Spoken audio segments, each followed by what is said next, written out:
It's hot right now, not just I need an extra ice cube hot, but we are flirting with the physical limits of human biology hot. If you're sitting in a room right now, sweating, feeling that suffocating weight of the air, you probably have a fan running, maybe even two. You're trying to be smart, you're trying to survive, but here is the secret that climate science rarely puts in the headlines. Under the wrong conditions, that fan isn't just useless, it is actively making things worse.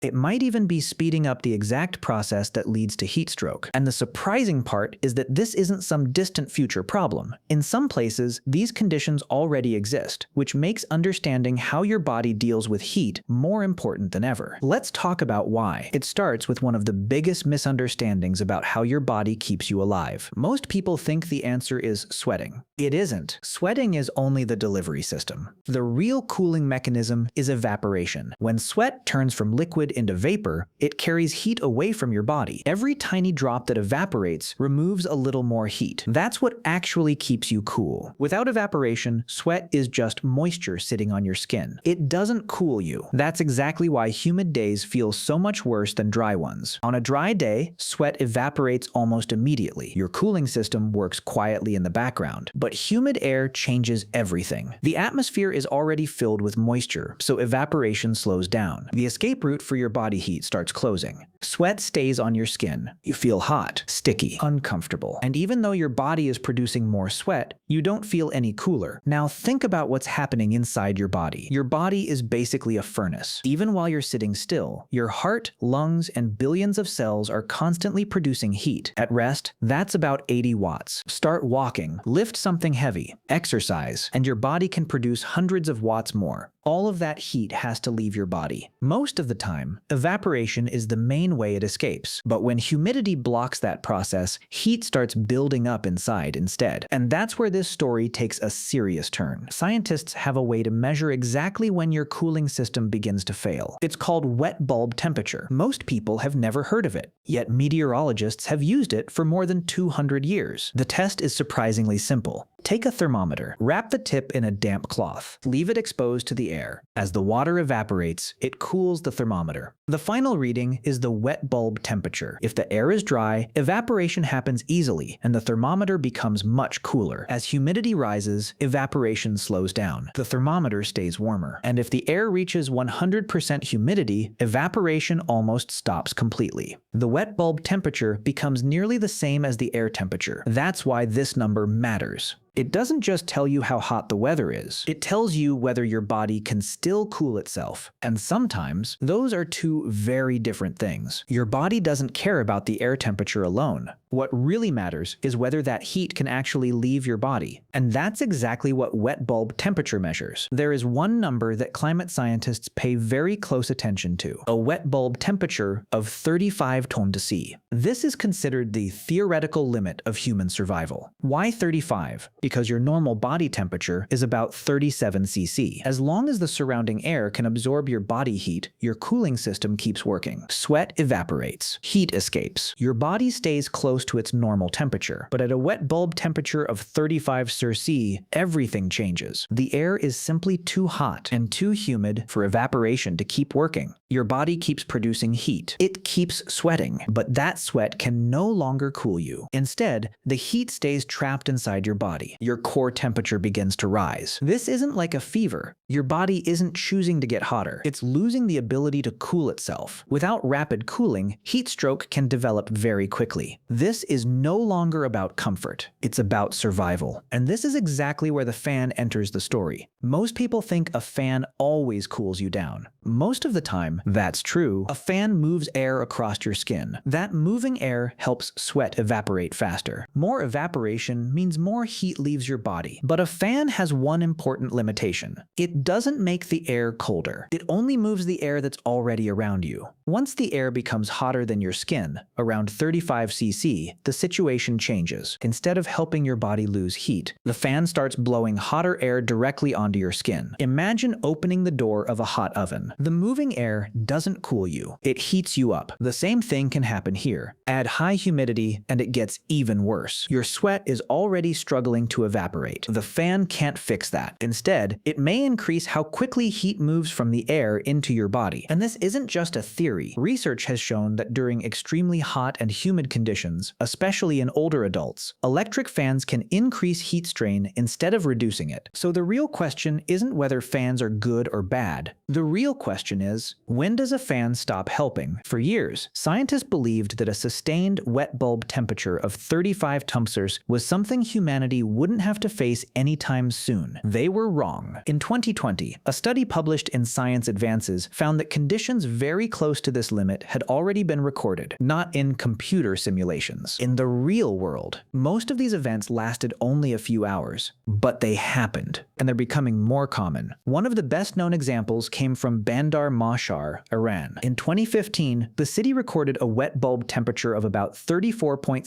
Celsius, while the air temperature reached roughly 46 Celsius. Those conditions pushed the environment to the edge of human survivability. Yet people were still going to work, driving, and living their normal lives. The danger wasn't obvious. It came from the invisible combination of extreme heat and high humidity. And Bandar Mashar isn't alone. Similar conditions have been recorded in parts of South Asia, the Persian Gulf, and even the Gulf Coast of the United States. As the planet continues to warm, scientists expect these dangerous conditions to become more common. But here's something many people don't realize. The famous 35-degree wet bulb limit isn't where the danger begins. It's the absolute survival limit for a healthy young adult resting under ideal laboratory conditions. Real life is very different. For many people, dangerous heat stress can begin much earlier, around 28 cc. For older adults, the limit may be even lower. And for someone working outside, the danger arrives much sooner. Physical work produces much more body heat. If that heat can't escape, it quickly starts building up. That's why the people most at risk usually aren't sitting inside air-conditioned buildings. They're farmers, construction workers, delivery drivers, factory workers, and elderly people living through heat waves. We've already seen the consequences. During the European heat wave of 2003, more than 70,000 people lost their lives. Not because the temperatures were impossible, but because their bodies could no longer cool themselves fast enough. That's the real danger. 35 degrees is the absolute limit. But between 28 and 35 degrees is where many heat-related illnesses and deaths actually happen. And every year, more people are finding themselves inside that danger zone. So let's go back to the fan. The fan itself isn't dangerous. The problem is knowing when it can actually help. A fan only works if your body is still able to cool itself through evaporation. If sweat can evaporate, the moving air helps carry heat away from your body. But once the air becomes too hot and too humid, that natural cooling system begins to fail. At that point, a fan can't solve the problem. In some situations, it may even increase the amount of heat your body absorbs. That's why wet bulb temperature matters. It tells us something that the regular air temperature can't. Not just how hot the weather is, but whether your body can still get rid of heat. Every summer, we hear about record temperatures. We hear about the heat index. We hear reminders to drink more water and stay in the shade. All of that advice is useful, but very few people ever hear about the point where the body's cooling system reaches its limit. That's what wet bulb temperature measures. Below that limit, your body still has a chance to fight back. Above it, every minute becomes more dangerous, because this isn't about being strong. It's about physics, and physics doesn't make exceptions. The uncomfortable truth is that billions of people already live in places where these dangerous conditions are becoming more common. Many work outdoors. Many don't have access to air conditioning. For them, escaping the heat isn't always possible. So the next time you reach for a fan during a heat wave, remember what it's actually doing. A fan doesn't create cool air. It only helps your body remove heat. And once your body's cooling system stops working, the fan can't save you.